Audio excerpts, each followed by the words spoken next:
Bonjour à tous, lors de cette vidéo, je vais vous expliquer comment générer un folio bornier. Donc on avait dessiné, lors des précédentes vidéos, on avait dessiné les borniers ici, le bornier X1, X1, X12 jusqu'à X6, X16, avec deux bornes de terre. On avait dessiné deux câbles, un câble qui était représenté sous le schéma et un autre qui n'était pas représenté sous le schéma. Et là, le but c'est dessiner un folio bornier. Donc pour ça, vous avez deux solutions pour aller, moi j'appelle ça dans l'explorateur de bornier, pour ouvrir le bornier, voir un petit peu ce qu'on peut faire avec ça. Vous cliquez sur une borne de mon bornier, clic droit et je fais là ouvrir le bornier. C'est une première solution. Ou sinon, vous allez sous la gauche, vous avez l'explorateur de bornier qui est ici. Si vous n'avez pas cette fenêtre sous la gauche, c'est que vous n'avez pas cliqué ici. Voilà, ici, vous appuyez là, c'est marqué explorateur de bornier, explorateur de données électriques, pardon. Et ici, vous avez borne, vous cliquez sur borne, et après ici, ben moi j'ai deux borniers, hein, le bornier X1. Je clique dessus, et là je fais ouvrir le bornier. Voilà. Et là, moi, j'arrive ici, moi j'appelle ça l'explorateur de bornier. Donc ici, on a mon bornier, là-haut, qui s'appelle X1, qui est localisé dans l'armoire. Si vous n'avez pas ARM, vous cliquez deux fois dessus et vous le localisez. Hein. Voilà. Et après, vous avez ici les bornes. Borne 1, 2, 3, la borne de terre, etc. etc. Alors vous, peut-être que vous n'avez pas ça. Voilà. Vous avez peut-être uniquement ça, vous. Voilà. Si vous l'ouvrez, si vous avez suivi la vidéo. Donc, je peux faire plusieurs choses. Je peux rajouter des bornes de réserve, comme j'avais juste avant. Pour insérer des bornes de réserve, je fais insertion, borne de réserve. Alors, c'est pas judicieux sur un schéma de puissance, mais je vous le fais voir quand même. Donc, j'ai fait insertion, borne de réserve. Je dis où je veux mes bornes de réserve. Je veux qu'elles soient ici. J'en veux combien? 3. Il va m'insérer 3 bornes de réserve. Si je veux une autre borne de terre, je fais insertion, borne de terre. Je veux la borne de terre je la veux ici. Ici, je veux une borne, il me met une borne de terre. Donc, c'est des bornes. Et après ici, ça par contre, ça représente les séparateurs. Et ça, c'est les butées. Vous voyez, ça, c'est une butée. Donc, qu'est-ce qu'on peut faire d'autre? Là, on voit que j'ai deux câbles, donc deux câbles qui sont repérés. Alors, comment ils sont repérés? Par repérer, je vous invite à voir la précédente vidéo de la playlist. Enfin, ils sont référencés, là, je voulais dire, voilà. Je peux ici, alors c'est pas judicieux de le faire là, mais sur un schéma de commande, sur un bornier de commande, ça peut être pas mal. Je clique là, et là, je peux faire permuter le tenant aboutissant. C'est-à-dire que ces deux bornes là, celle-là et celle-là, sont inversées. Vous allez voir, ça fait comme ça. Bon, là, dans le cas présent, il n'y a pas trop d'intérêt, mais des fois, dans les schémas de commande, ça peut être pratique. Ici, la borne de terre qui est ici, qu'est-ce que ça représente ça? Ça représente que c'est relié en fait, hein, c'est un pont qui est entre là et là. Donc voilà, maintenant, ici on voit qu'il y a une pastille blanche, pardon, ça veut dire que ce n'est pas relié. Il n'y a pas de référence, excusez-moi, il n'y a pas de référence. Donc pour avoir la référence, je fais deux clics dessus et je mets ma référence. Donc ici, je vais prendre référence matérielle, ici, et je vais choisir ma référence. Mettons, je vais prendre du Wago, la série 2001, mais celle-là est pas mal, passage pour deux conducteurs, elle est très bien, ta référence. Je clique là, ici, et là, je fais OK. Voilà, j'ai une pastille verte, donc maintenant, je peux faire, je vais la copier-coller. Hein.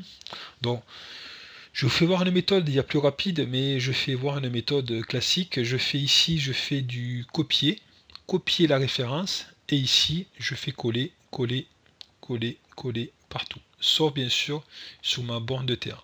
Voilà. Ensuite ici, le séparateur, pareil, je vais prendre le séparateur, je prends un repère, non, je prends la référence du matériel ici. Je vais rester toujours chez Wago. Et je vais prendre le séparateur, on va en trouver une. Oh, j'ai pas de référence sous les yeux, mais plaque d'extrémité, voilà, je prends celle-là, Je sais pas si c'est là qui correspond vraiment à la série, mais c'est juste pour la démo, hein, voilà, c'est pas judicieux, j'ai pas vérifié les références. Donc là je fais un clic droit copier la référence, et là je la colle ici. Et pareil pour mes butées, donc vous voyez ici il y a une pastille verte. Là ça veut dire que c'est référencé tout ça, il y a une référence dedans.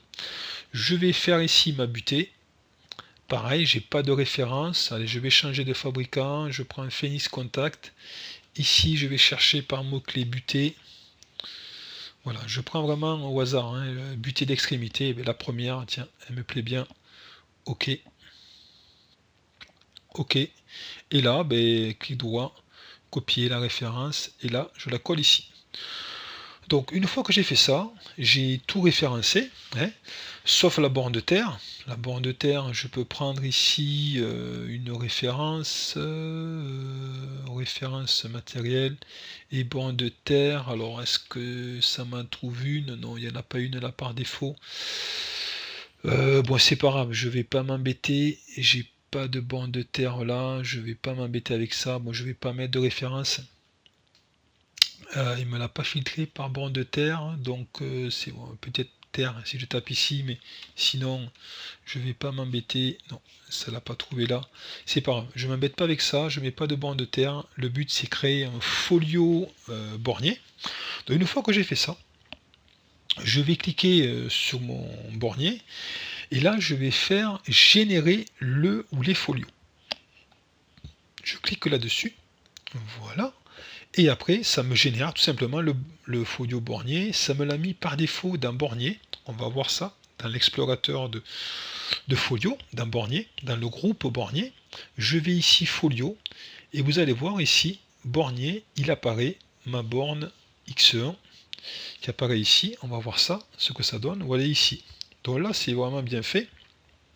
On a ici mon moteur ici, qui est mon moteur, qui est repéré, il n'a pas de repère, c'est W1, ex moteur.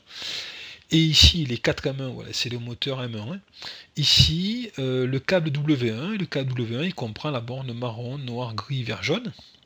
Et ici, j'ai mes bornes. Ici, hein, voilà, j'ai toutes mes bornes 1, 2, 3, qui est au folio 4, colonne 4, etc. Voilà, il y a le pont entre la terre et là, et après il y a les réserves. Voilà, ça m'a fait directement ce schéma. Après, on peut modifier cette représentation. Celle-là est pas mal, c'est celle qui est la plus utilisée. Hein. Mais je vais vous faire voir une autre représentation qu'on peut voir. Donc vous allez dans traitement, non c'est plutôt option, paramètres génération des folios borniers et connecteurs. Et ici, nous, par défaut, il a mis, donc je vais sur bornier, hein, par défaut, ça a mis borne 2, c'est très bien. Moi, je vous invite à voir la borne 4, elle est pas mal. Donc si je mets 4 là-haut, il faut que je mette ici la borne 4 ici, hein, type 4, voilà. Sinon, ça fonctionnera pas. Voilà, 4 et 4 ici. Je mets ici borne d'armoire, voilà, ça c'est pas la peine de le toucher. Je mets 4 et 4, une autre façon de représenter. Je touche pas au restant, hein, je m'embête pas. Là je fais OK. J'ai mis 4 et 4, et ici je vais le régénérer. Clic droit, je vais faire générer les folios. Et là vous allez voir, ça va générer une autre représentation. Je vais voir ici. Vous allez voir ça. Et voilà, c'est une autre façon de faire. Alors, ça plaît pas, c'est un peu en 3D. Alors, il y en a qui disent c'est très bien, il y en a qui disent c'est pas aligné, on comprend pas. Je vais faire voir les deux représentations, type 2 et type 4. Voilà, donc on a fini pour cette vidéo.